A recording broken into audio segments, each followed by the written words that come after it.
We've seen how smoking rates in Australia have fallen dramatically since the 1940s and 50s. But while the overall picture is looking much better, there are still parts of our community where either the health messages aren't getting through or other issues are stopping people from quitting. While overall 11% of Australians smoke daily, the rate is more than 3 times higher among Indigenous Australians, although that is down from closer to 45% a decade ago. The 2010s showed a significant fall in the number of gay, lesbian and bisexual people who smoked, down from 28% to 16%.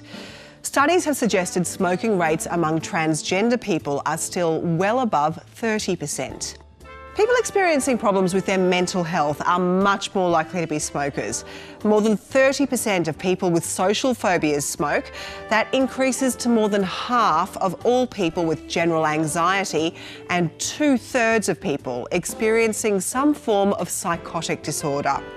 Where you live can also be an indicator of whether you're more likely to smoke.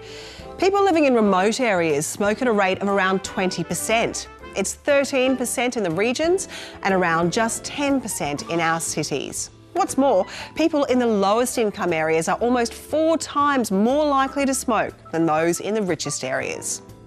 The highest smoking rates are now among people in their 50s, followed by the 40-somethings.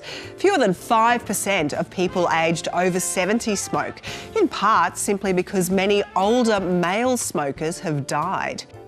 People in their 20s were the biggest smokers 20 years ago. Of course, they're the smokers in their 40s today. 20-somethings have fallen from 31% to 13%.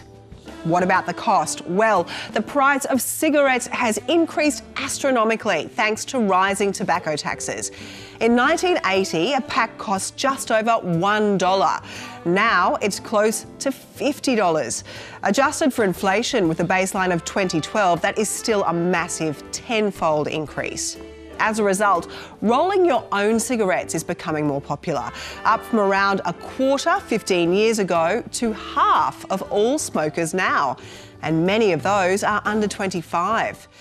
E-cigarettes are increasingly popular too, and this may surprise you. More people these days consume marijuana and cannabis than are daily smokers. And even from those ever-dwindling numbers of daily smokers, most wish they weren't. 7 out of 10 people who smoke say they want to quit.